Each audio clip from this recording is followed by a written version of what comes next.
نحمده ونستعينه ونستغفره ونؤمن به ونتوكل عليه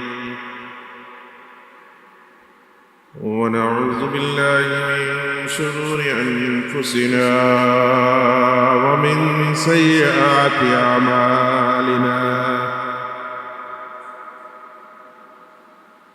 من يهده الله فلا مضل له ومن يضلله فلا هادي له ونشهد أن لا إله إلا الله وحده لا شريك له ونشهد أن سيدنا وحبيبنا وشفيعنا ومولانا محمدا عبده ورسوله صلى الله تعالى عليه وعلى آله وأصحابه وبارك وسلم تسليما كثيرا.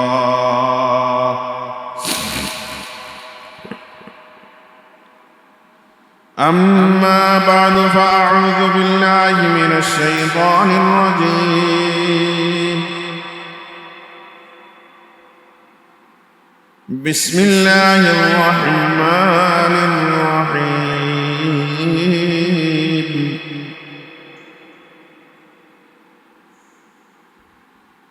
وإذ قال إبراهيم رب اجعل هذا بلد آمنا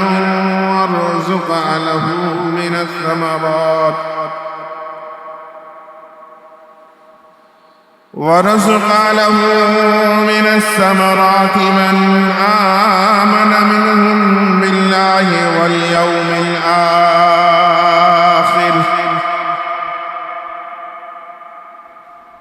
قال ومن كفر فأمتعه قليلا ثم اضطره إلى عذاب النار وبئس المصير. وإذ يرفع إبراهيم القواعد من البيت وإسماعيل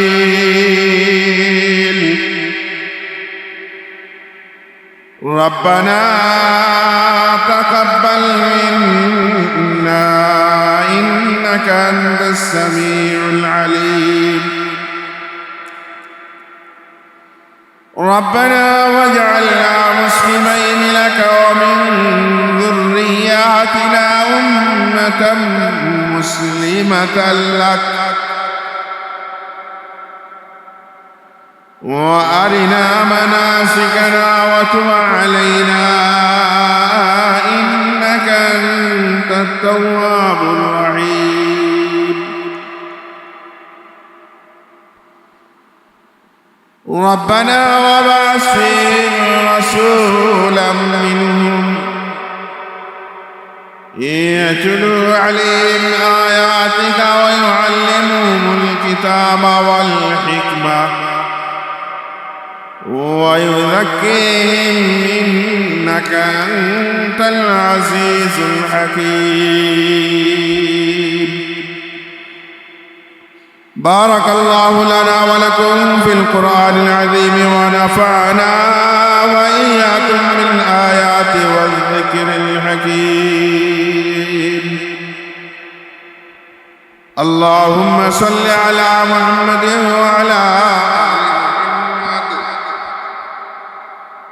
كما صليت على إبراهيم وعلى آل إبراهيم إنك حميد مجيد.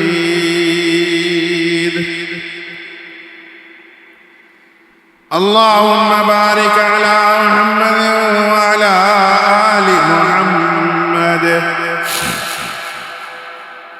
كما باركت على إبراهيم وعلى آل إبراهيم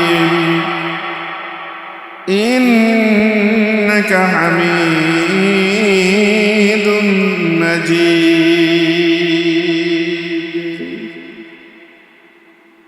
سبحانك لا علم لنا إلا ما علمتنا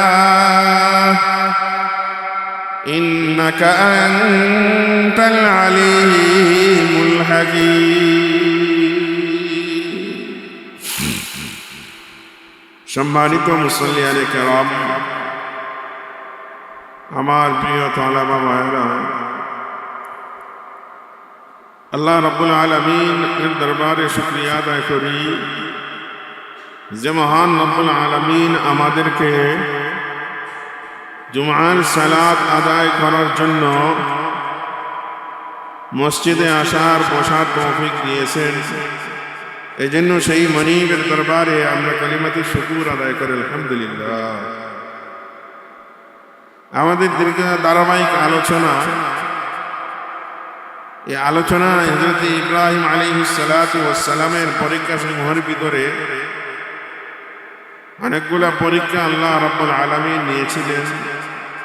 এই পরীক্ষাগুলো আমরা আলোচনা করতেছি।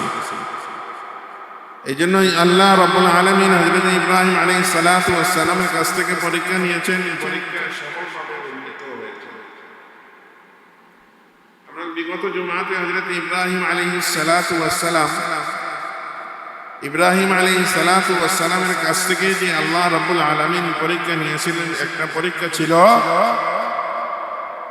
যে ওনার কলিজার টুকরা সন্তান, আদরের সন্তান, আদরের স্ত্রী হযরত হাজরা আলাইহিস সালাতু ওয়াস সালামকে সিরিয়া থেকে মক্কায় নির্বাসনে পাঠানো।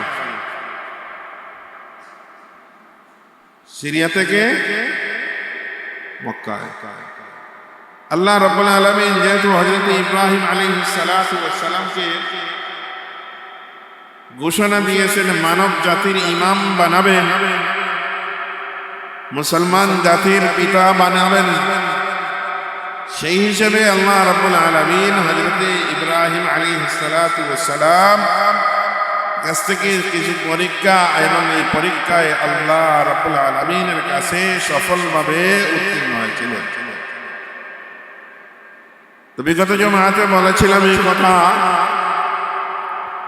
আল্লাহ রাব্বুল আলামিনের নির্দেশনা ছিল যে হযরতে হাজরা আলাইহিস সালাতু ওয়াস সালাম এবং ওনার শিশু সন্তান হযরতে ইসমাঈল আলাইহিস সালাতু ওয়াস সালামকে মক্কায় নির্বাসনে পাঠানো।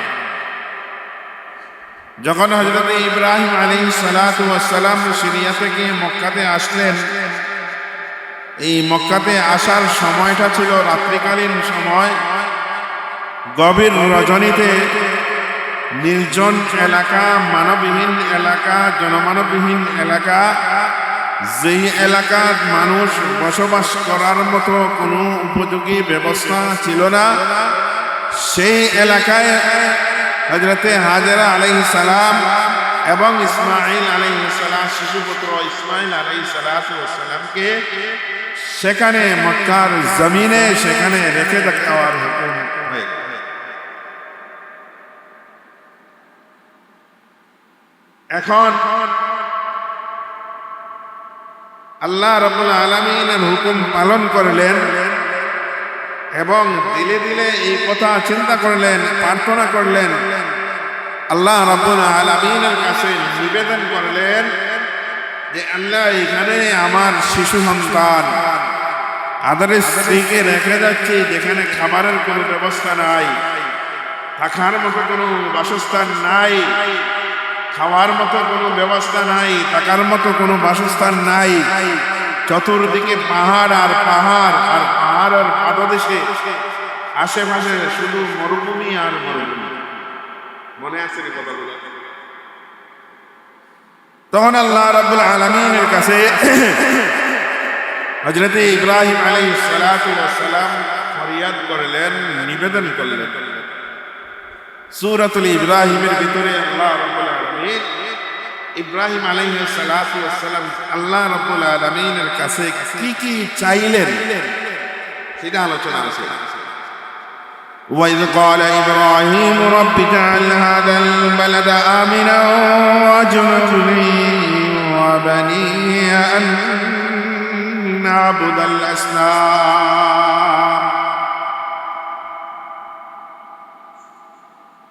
رب إنهن أضللن كثيرا من الناس فمن تبعني فإنه مني ومن عصاني فإنك غفور رحيم ربنا إني أسكنت من ذريتي بواد غير ذي زرع عند بيتك المحرم ربنا ليقيموا الصلاة فاجعل أفئدة من الناس تهوي إليهم وارزقهم من الثمرات لعلهم يشكرون رب العالمين আমার রব আমার প্রতিপালক ربنا إني أسكنت من ذريتي بواد আয় আল্লাহ এমন একটা এলাকাতে আমার সন্তানকে আমার স্ত্রীকে এমন একটা এলাকাতে আমি রেখে যাচ্ছি বিওয়াদিন উপত্যকার ভিতরে চতুর্দিকে পাহাড় আর পাহাড় যেখানে খাবারের কোনো ব্যবস্থা নাই পানির কোনো ব্যবস্থা নাই মানুষ থাকার মতো কোনো উপযোগী ব্যবস্থা নাই ربنا ليقيموا الصلاة فاجعل أفئدة من الناس تهوي إليهم وارزقهم من الثمرات لعلهم يشكرون أي رب العالمين আমার কলেজার টুকরা সন্তানকে আমার স্ত্রীকে এই জায়গায় রেখে যাচ্ছি যেই জায়গায় মানুষ কোনো বসবাস করতে পারে না মানুষ বসবাসের কোনো উপযোগী ব্যবস্থা নাই সেই জায়গার ভেতরে আপনি সেই জায়গাকে নিরাপত্তার জায়গা হিসাবে নিরাপত্তার নগরী হিসেবে বানিয়ে দিন যাতে করে রব্বানা লিয়াকিমুস সালাত ফাজআল আফিদাতাম মিনান নাসি তাহওয়ি ইলাইহিম ওয়ারযুকহুম মিনাস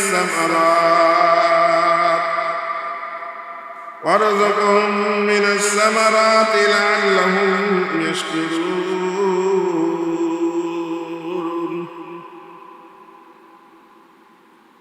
আল্লাহ যাতে করে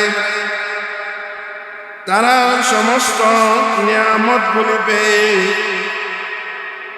তোমার শুকরিয়া আদায় করতে পারে এই জন্য এই এলাকাকে এই জনমানবহীন এলাকাকে খাদ্যহীন এলাকাকে যে এলাকাতে পানির ব্যবস্থা নাই খাবারের ব্যবস্থা নাই সেই এলাকাকে আপনি আল্লাহ রাব্বুল আলামিন সেই এলাকাকে নিরাপত্তার নগরী বানিয়ে দিলেন কিসের নগরী বানিয়ে দিলেন وَإِذْ قَالَ إِبْرَاهِيمُ رَبِّ اجْعَلْ هَذَا الْبَلَدَ آمِنًا وَاجْنُبْنِي وَبَنِي أَن نَّعْبُدَ الْأَصْنَامَ স্মরণ করুন সেই দিনের কথা যেই দিন আল্লাহ রাব্বুল আলামিনের কাছে হযরতে ইব্রাহিম খলিলুল্লাহ আলাইহিস সালাতু ওয়াস সালাম আল্লাহ রাব্বুল আলামিনের কাছে নিবেদন করলেন এ রব আল্লাহ এই নগরীকে মক্কা নগরীকে নিরাপত্তার নগরী বানিয়ে দিন ওয়ারযুক লাহু মিনাস সামারাত মান আমানা মিনহুম বিল্লাহি ওয়াল ইয়াউমিল আখির আয় আল্লাহ ওই নগরীকে নিরাপত্তার নগরী বানিয়ে দিন এবং তার প্রতিবেশীদের থেকে আর তার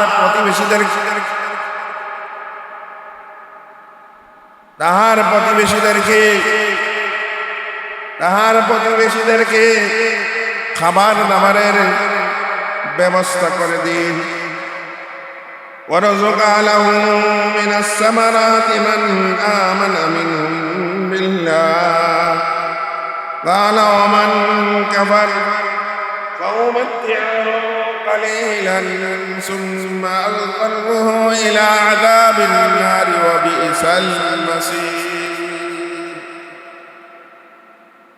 হযরত ইব্রাহিম আলাইহিস সালাতু ওয়াস সালাম আল্লাহ রাব্বুল আলামিন যে সমস্ত পরীক্ষা নিয়েছিলেন সেই সমস্ত পরীক্ষায় সফলভাবে উত্তীর্ণ হয়েছিলেন।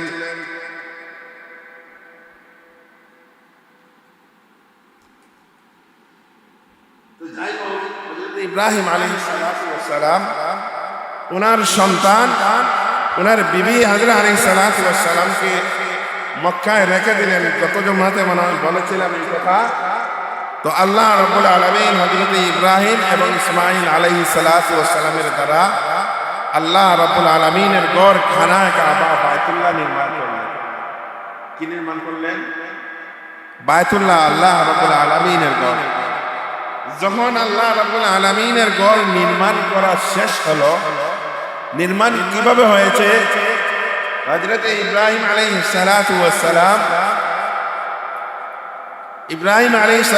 সালাম সন্তান হযরত ইসমাঈল আলাইহিস সালামকে সাথে নিয়ে আল্লাহ তাআলার ঘর নির্মাণ করলেন।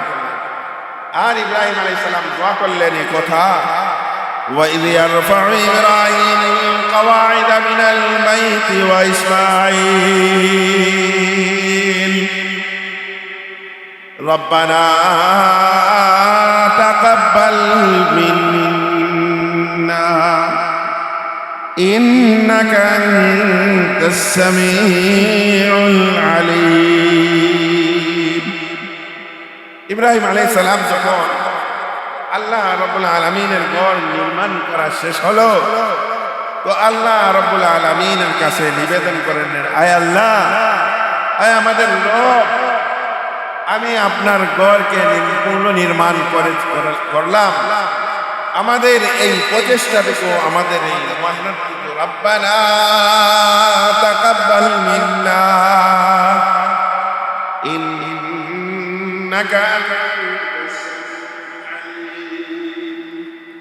আমাদের এই প্রচেষ্টাটুকু, আমাদের এই আপনার ঘর নির্মাণ করা যেই শ্রম দিয়েছি, যেই শ্রমের বিনিময়ে আপনার কাছ থেকে কিছু চাই না, শুধুমাত্র আপনার সন্তুষ্টি চাই।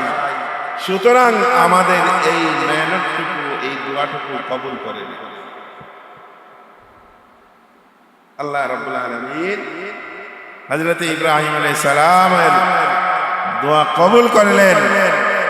এখন ইব্রাহিম আলাইহিস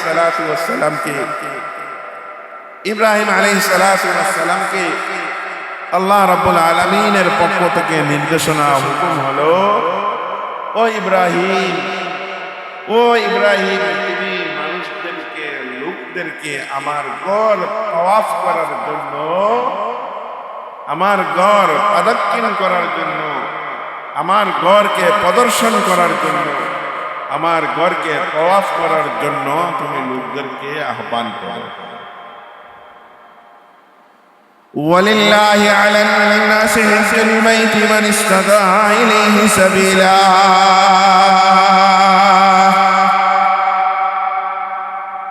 ও ইব্রাহিম, আমার ঘর তো পূর্ণ নির্মাণ হয়ে গেল, এখন লোকদেরকে আপনি ডাকুন, আহ্বান করুন, আমার ঘর যেন লোকজন তাওয়াফ করে, জিয়ারত করে আমার ঘরকে দেখতে হয় বা আমার ঘরকে ইবাদতের স্থান বানায়। এখন কথা, বিষয়টা হইল এইরকম, যে সময় ইব্রাহিম আলাইহিস সালাম আল্লাহর ঘর নির্মাণ করলেন, ওই এলাকা ওই রকম তেমন কোনো মানুষ, খুব বেশি পরিমাণে মানুষ বসবাস করতেছে। কথাটা বুঝাচ্ছি? তখন ইব্রাহিম আলাইহিস সালাতু ওয়াস সালাম চিন্তা করলেন যে এইখানে কয়জন লোক আছে, এই এলাকার কত ঘর, কতজন মানুষ বসবাস করে। আল্লাহ রাব্বুল আলামিন বলতেছেন আমাকে যে আমি লোকদেরকে আহ্বান করতাম আমার ঘর যেন তাওয়াফ করে।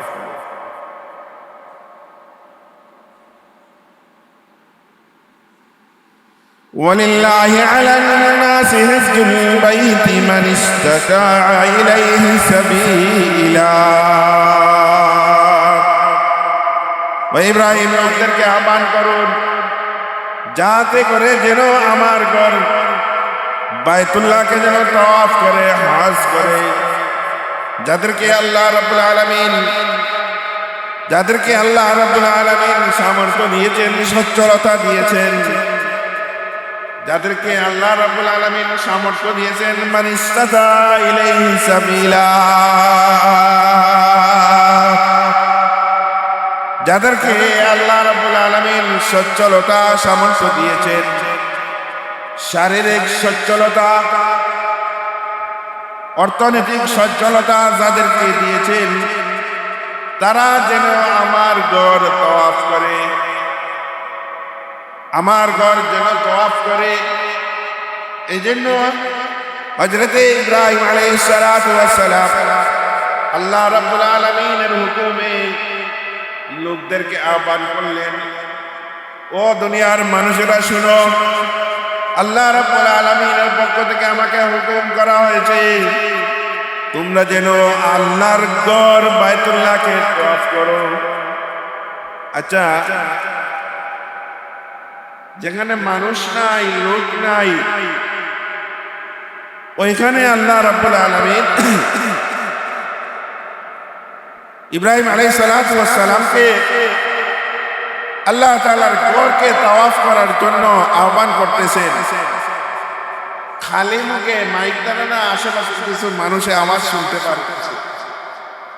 আমি যদি খালি মাইক ছাড়া যদি কথা বলি, হয়তো মসজিদের বাইরে আওয়াজ যাবে না, যাবে? ঠিক তো দ্রুপভাবে ইব্রাহিম আলাইহিস সালাতু ওয়াস সালাম আওয়াজ দিতেছেন, লোকদেরকে ডাকতেছেন। এই আওয়াজের পরিসীমা বেশ থেকে বেশ, দূর থেকে দূর, মক্কার ওই মক্কা বাইতুল্লাহর আশেপাশে যারা আছে তারা হয়তো বা শুনতে পারে। কিন্তু আল্লাহ রাব্বুল আলামিন ঘোষণা দিলেন, ওয়াযিন ফিন নাসি বিল হাজ্জি ইয়াতুকা রিজালা ওয়া আলা কুল্লি যামিরিন ইয়াতিনা মিন কুল্লি ফাজ্জিন আমিক। ইব্রাহিম, তুমি লোকদেরকে ডাকো আমার ঘর যেন প্রদক্ষিণ করে, আমার ঘরকে যেন তাওয়াফ করে, আমার ঘরে যেন জিয়ারত করতে আসে। ডাকো, আহ্বান করা তোমার কাজ, আওয়াজ দেওয়া তোমার কাজ। আর আওয়াজটা মানুষের কানে কানে পৌঁছানোর দায়িত্ব হলো কি আমার। কথা বুঝাইছে? তো ইব্রাহিম আলাইহিস সালাম যখন আওয়াজ দিলেন, আহ্বান করলেন, উলামায়ে কেরাম এই কথা বলেন যে ইব্রাহিম আলাইহিস সালাতু ওয়াস সালামের এই আওয়াজের জবাব যারা লাব্বাইক বলে ডাক দিয়েছে, যে যতবার ইব্রাহিম আলাইহিস সালাতু ওয়াস সালামের কথার জবাব দিছে, লাব্বাইক বলে সাড়া দিছে, আল্লাহ রাব্বুল আলামিন ওই ব্যক্তিকে ততবার আল্লাহর বাড়ি তাওয়াফ করার তৌফিক দিয়ে দিবেন।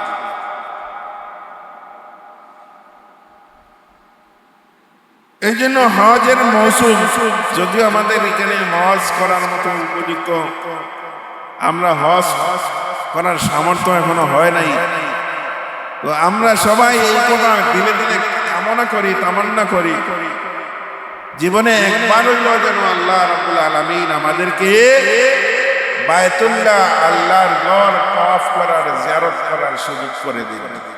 সবাই বলি আমিন। তো হযরত ইব্রাহিম আলাইহিস সালাতু ওয়াস সালাম আল্লাহ রাব্বুল আলামিনের ঘর নির্মাণ করলেন। ঘর নির্মাণ করার পরে লোকদেরকে আহ্বান করলেন, আমার ঘর কি করো, আমার ঘর তাওয়াফ করো। আল্লাহর ঘর তওয়াফ করো, অর্থাৎ হজ করার জন্য আসো। এই জন্য যাদের সামর্থ্য আছে, একটা হইল অর্থনৈতিক সামর্থ্য আছে, অর্থাৎ নিজ বাড়ি থেকে মক্কা পর্যন্ত আসা যাওয়া, থাকা খাওয়া এবং নিজের পরিবার পরিজনকে ওই যতদিন পর্যন্ত সফরে থাকবে অতদিন পর্যন্ত খানা পিনা খোরাকের খরচ চালিয়ে যাওয়ার মতো যাদের সামর্থ্য আছে আর যাদের উপর এতটুকু পর্যন্ত মাল আছে তাদের উপর হজ করা ফরজ। বিশ্বনবী সাল্লাল্লাহু আলাইহি ওয়াসাল্লাম বলেন, ওই পরিমাণে যদি সামর্থ্য থাকে, যাদের অর্থনৈতিক সামর্থ্য আছে, শারীরিক সামর্থ্য আছে, অর্থনৈতিক সামর্থ্য থাকা সত্ত্বেও, শারীরিক সামর্থ্য থাকা সত্ত্বেও, সম্পদ থাকা সত্ত্বেও যারা হজ করে না, হজ করতে যায় না, বিশ্বনবী হযরত মুহাম্মদ রাসূলুল্লাহ সাল্লাল্লাহু আলাইহি ওয়াসাল্লাম বলেন, ওই সমস্ত লোকেরা চাহে ইহুদি অথবা নাসারা হয়ে মৃত্যুবরণ করুক, আমার কোনো যায় আসে না। কত বড় কঠিন কথা যে সম্পদ থাকা সত্ত্বেও যদি, সামর্থ্য থাকা সত্ত্বেও যদি হজ করার সামর্থ্য থাকা সত্ত্বেও যদি, সম্পদের ওই পরিমাণ মালিক থাকা সত্ত্বেও যদি হজ না করে, আল্লাহ রাসূল বলতেছেন ওই সমস্ত লোক ইহুদি অথবা নাসারা হয়ে মৃত্যুবরণ করবে, আমার কোনো, তাদের ব্যাপারে আমার কোনো আফসোস, তাদের ব্যাপারে আমার কোনো দুঃখ, তাদের ব্যাপারে আমার কোনো কষ্ট নেই। এখন হজ কি? এখন হজে যাওয়ার আগে, যেহেতু আমরা এখানে কাকে আল্লাহ রাব্বুল আলামিন কখন তৌফিক দিয়ে দেন সেটা বলা যায় না। হজে যাওয়ার আগে পূর্বে কিছু করণীয় আছে, সেই বিষয়ে আলোচনা করার সুযোগ নাই। হজ আমরা যদি আবিধানিক এবং পারিভাষিক অর্থে যে নির্দিষ্ট সময়ে নির্দিষ্ট স্থানে নির্দিষ্ট কাজ পুরা করার নাম হইল কি হজ। কয়টা কথা বলছে? তিনটা। নির্দিষ্ট সময়ে নির্দিষ্ট স্থানে নির্দিষ্ট সময়ের ভিতরে পুরা করার নাম হইল কি হজ। এখন নির্দিষ্ট সময়ে 8 তারিখ থেকে 10 তারিখ, জিলহজ্জের 8 তারিখ থেকে নির্দিষ্ট তারিখে নির্দিষ্ট সময়ে নির্দিষ্ট স্থানে হজের আহকামগুলি পুরা করার নাম হইল কি হজ। এই জন্য অনেক সময় অনেক হাজী সাহেবরা ভালো গাইডের অভাবে, ভালো প্রশিক্ষণের অভাবে যারা হজে যাবেন, যারা হজে যাওয়ার এখনো অনেক হাজী সাহেবরা চলে গেছেন, যারা আগামীতে আল্লাহ রাব্বুল আলামিন যাদেরকে তৌফিক দিবেন, যারা যাব আমরা, তো আমাদের দেশের উলামায়ে কেরাম বিভিন্ন সময় হজ আসলে, হজের আগে পূর্বে হজ কিভাবে নির্দিষ্ট সময়ে নির্দিষ্ট স্থানে নির্দিষ্ট হুকুমগুলা কিভাবে পুরা করা যায় সেইভাবে হজের কিছু প্রশিক্ষণ দেওয়া হয় হাজী সাহেবদের। কারণ জীবনে একবার হজ করা ফরজ, এত টাকা পয়সা সময় নিয়ে আমি গেলাম হজ করা, শরীয়তের বিধিবিধান যেইভাবে যেই পদ্ধতিতে হজ করার কথা বলা হয়েছে সেইভাবে যদি আমি হজ না করি, তাইলে আমার যাওয়াটা, আমার খরচ করাটা, আমার ওই সময়টা অতিবাহিত করাটা বেকার হয়ে যাবে।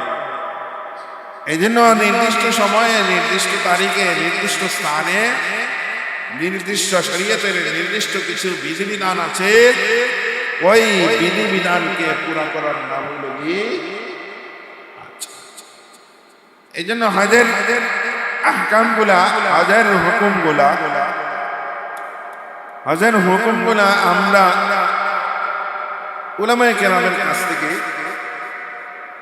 যারা হজে গেছেন সব থেকে ভালো হয় যারা হজে গেছেন অথবা উমরাতে গেছেন, উমরা যারা করছেন তাদের কাছ থেকে, ওই সমস্ত উলামায়ে কেরামের কাছ থেকে উমরার ব্যাপারে ওই সমস্ত মাসলাগুলো আমার এখানে গিয়ে কি কি করা, কি কি করণীয়, আমার ওইখানে কোন সময় কোন কাজটা করা, কোন সময় কোন কাজটা না করা, ওই সমস্ত বিষয়গুলা ওনাদের কাছ থেকে বয়ানের মাধ্যমে, বয়ানের ময়দানে, বয়ানের মাধ্যমে হজের আহকামগুলা, হজের নিয়ম নীতিগুলা সবগুলা সবিস্তারিত আলোচনা করার সুযোগ নাই।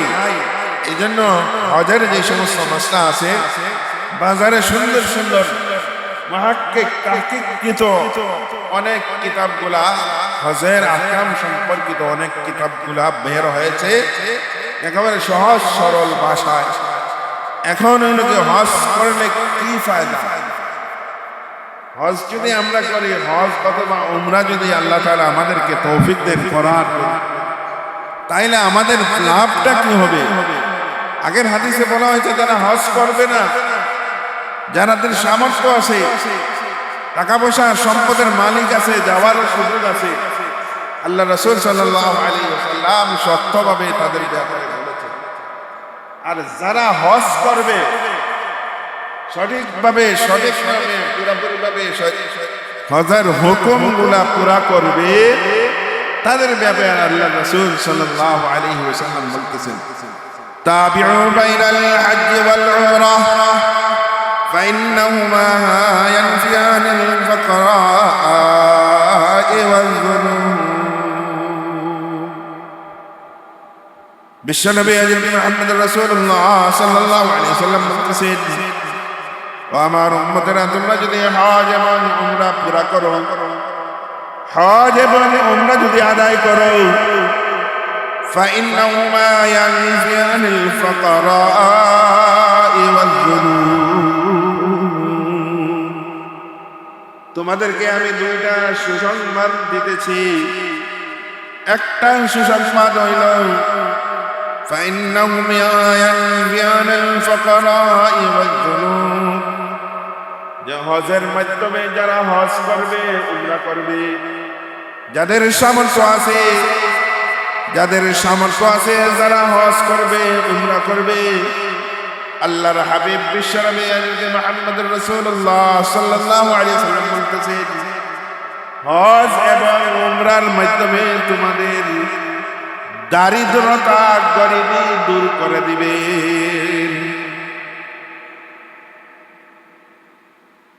এক নম্বর ফায়দা, এক নম্বর লাভ কিটা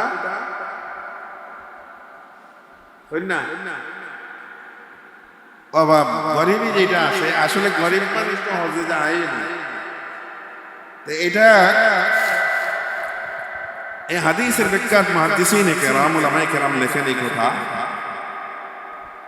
যে আসলে হজ করলো অথবা উমরা করলো, বাহ্যিক দৃষ্টিকোণ থেকে দেখা যাচ্ছে যে হজ করলে 8.5 লাখ থেকে 10 লাখ টাকা পর্যন্ত খরচ হয় বর্তমান সময়, উমরা করলে 1.5 থেকে 2 লাখ টাকা খরচা হয়। একজন মানুষের কাছে 10 লক্ষ টাকা বা 20 লক্ষ টাকা আছে, এমত অবস্থায় সে হজে গেল, হজে যাওয়ার পরে 20 লক্ষ টাকা থেকে 10 লক্ষ টাকা তার খরচ হয়ে গেছে। অথবা একজন লোকের কাছে 5 লক্ষ টাকা আছে, সে উমরাতে চলে গেল, উমরাতে যাওয়ার পরে 2 লক্ষ টাকা, তার 5 লক্ষ টাকা থেকে 2 লক্ষ টাকা খরচ হয়ে গেল, আছে মাত্র তার বাকি রয় মাত্র 3 লক্ষ টাকা, আর 20 লক্ষ টাকা থেকে 10 লক্ষ টাকা খরচ হয়ে গেল, আছে মাত্র। তাইলে বাহ্যিক দৃষ্টিকোণ থেকে এই কথা দেখা যায়, যে এই কথা বোঝা যায়, আমি খরচ করলাম হজে খরচ করলাম, উমরাতে খরচ করলাম, হজে এবং উমরাতে খরচ করার আমার মূলধন থেকে, পুঁজি থেকে, আমার টোটাল সম্পত্তি থেকে এমন একটা অংশ চলে গেল যেটা কোনদিন ফিরে আসার সুযোগ বাহ্যিক দৃষ্টিকোণ থেকে দেখা যাচ্ছে। বাহ্যিক দৃষ্টিকোণ থেকে দেখা যাচ্ছে যে 20 লক্ষ টাকা থেকে 10 লক্ষ টাকা খরচ হয়ে গেছে। 10 লক্ষ টাকা ফিরে আসার কোনো সুযোগ নাই। 5 লক্ষ টাকা থেকে 2 লক্ষ টাকা উমরাতে চলে গেছে, এই 2 লক্ষ টাকা ফিরে আসার সুযোগ নাই। অথচ বিশ্বনবী রাহমাতুল্লাহ আলামিন বলতেছেন হজের মাধ্যমে, উমরার মাধ্যমে, হজ আদায়ের মাধ্যমে, উমরা আদায়ের মাধ্যমে, হজ এবং উমরা আদায়ের মাধ্যমে প্রথম যে লাভ, উম্মতের যে ফায়দা, তাদের দারিদ্রতা দূর হয়ে যায়। অথচ আমি টাকা খরচ করলাম, যেটা আশাও করা যায় না কোনদিন ফিরে পাবো। এখানে এই সমস্ত কথার ব্যাখ্যা উলামায়ে কেরাম দেখেন যে হজ করার পরে, উমরা করার পরে আল্লাহ রাব্বুল আলামিন মানুষের, সব মানুষের নাই, অধিকাংশ মানুষের কিছু পরিবর্তন চলে আসে।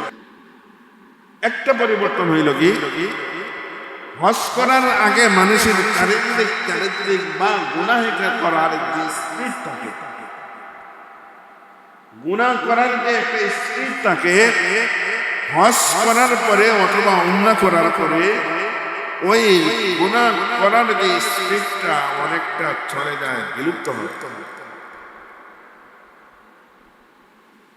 এখন দেখা গেছে উলামায়ে কেরাম ব্যাখ্যা বিশ্লেষণের মাধ্যমে এই কথা বলে যে ভালো কাজ করলে, আমাদের সিলেটি ভাষায় একটা প্রবাদ আছে, ভালো কাজ করলে পয়সা লাগে। কথাটা ঠিক আছে? কথাটা ঠিক আছে না? ভালো কাজ করলে পয়সা লাগে না, কিন্তু গুনাহের কাজ করলে এটার ভিতরে সম্পদ নষ্ট হয়, সম্পদ খরচ হয়। ঠিক আছে?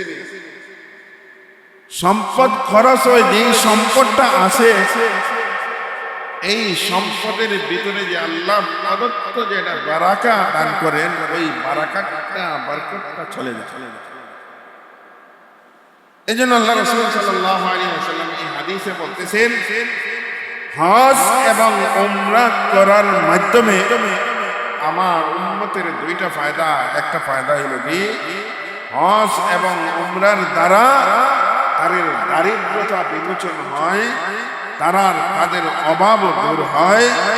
এই জন্য বহুদিন আগে একটা বয়ান শুনছিলাম আজিজুল হক রহমতুল্লাহ আলাইহি, উনি বলেছিলেন আজ থেকে 100 বছর আগের কথা, আরবের মানুষরা এত ধনী ছিল, এত ধনী ছিল না, কিন্তু আল্লাহ রাব্বুল আলামিন তাদেরকে এই মহামূল্যবান নিয়ামত দেওয়ার কারণে তাদের একটা বৈশিষ্ট্য হলো, যখনই ইচ্ছা তখনই তারা উমরা করতে পারে, যখনই সুযোগ পায় তখনই। এটা তো শরীয়তের, এটা হুদুদে হারামের ভিতরে ঢুকে আপনি মানে ইহরাম অবস্থায় ঢুকতেই হবে। সুতরাং তাদের জন্য উমরা করা সহজ।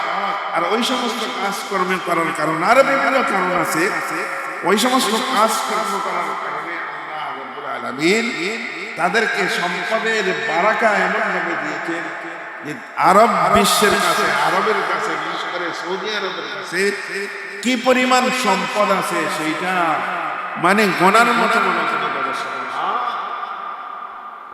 আমরা জানলাম আল্লাহ রাসূল সাল্লাল্লাহু আলাইহি ওয়াসাল্লাম বলতেছেন এই কথা, হজ এবং উমরার দ্বারা একটা ফায়দা হইল কি, দারিদ্রতা বিমোচন হয়। 2 নম্বর ফায়দা, ফাইন্নাহুমা ইয়ানফিআনিল ফাকরা'i ওয়াজ-যুনুব।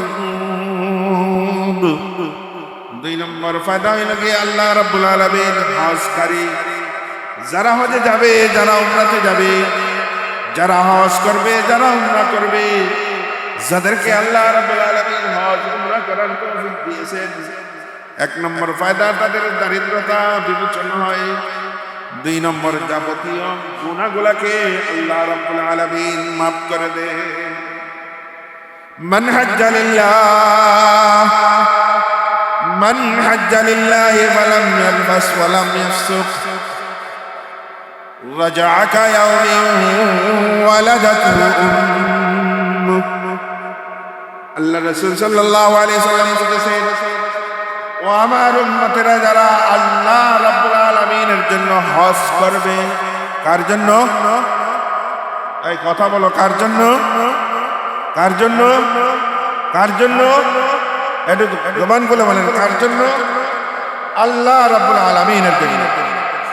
মান হাজ্জা লিল্লাহ ফালাম ইয়ারফাস ওয়ালাম ইয়াফসুক রাজাআ কায়াউমিন ওয়ালাদাতহু উম্মুহ। আল্লাহর হাবিব সাল্লাল্লাহু আলাইহি ওয়াসাল্লাম বলেন, যারা আল্লাহ রাব্বুল আলামিনের জন্য, শুধুমাত্র আল্লাহ রাব্বুল আলামিনের জন্য হজ করবে, তার জন্য ভাই বড় মজার বিষয়। হাজি সাহেবরা তাদের নামের পিছনে আলহাজ হাজি না লেখলে কিদা হন মাস্টার সাহেব, হুজুর সাহেব মনক্ষুণ্ণ হয়ে যাবে। তো আল্লাহ রাব্বুল আলামিনের জন্য যদি হজ হয়, তাইলে আমার হাজি না লেখলেই কি হবে, না লেখলেই কি হবে? তো আল্লাহ রাসূল সাল্লাল্লাহু আলাইহি ওয়াসাল্লাম এই হাদিসে বলতেছেন, শর্ত একটা, হজটা হতে হবে কার জন্য? কার জন্য? কার জন্য? কার রেজামন্দের জন্য? কার সন্তুষ্টির জন্য? আল্লাহ রাব্বুল আলামিন। মান হাজ্জা লিল্লাহি ওয়ালাম ইয়ারফাস ওয়ালাম ইয়াফসুক রাজাআ কায়াউমিন ওয়ালাদাতহু উম্মুহ। যে ব্যক্তি আল্লাহ রাব্বুল আলামিনের সন্তুষ্টির জন্য, শুধুমাত্র আল্লাহকে, আল্লাহ রাব্বুল আলামিনকে খুশি করার জন্য হজ করবে, ওই ব্যক্তির যাবতীয় গুনাহ ফালাম ইয়ারফুস ওয়ালাম ইয়াফসুক রাজাআ কায়াউমিন ওয়ালাদাতহু উম্মুহ। ওই ব্যক্তির হজ এবং হজের কারণে, হজ করার কারণে সমস্ত গুনাহগুলোকে এমন ভাবে মাফ করে দেওয়া হয়, এমন ভাবে ক্ষমা করে দেওয়া হয়, যেমন সদ্য সন্তান ভূমিষ্ঠ হইলে যেইভাবে গুনাহমুক্ত ভূমিষ্ঠ হয়। এই জন্য এখন হজের মৌসুম, হজ চলতেছে, যারা হজে গেছেন তাদেরকে দোয়া করি, তাদের হজ কবুল করেন, আর আমাদেরকেও যেন আল্লাহ রাব্বুল আলামিন আল্লাহর ঘর বাইতুল্লাহ বারবার যাওয়ার জন্য আমাদেরকে তৌফিক দান করুন। ওয়া আখিরু দাওয়ানা আলহামদুলিল্লাহি রাব্বিল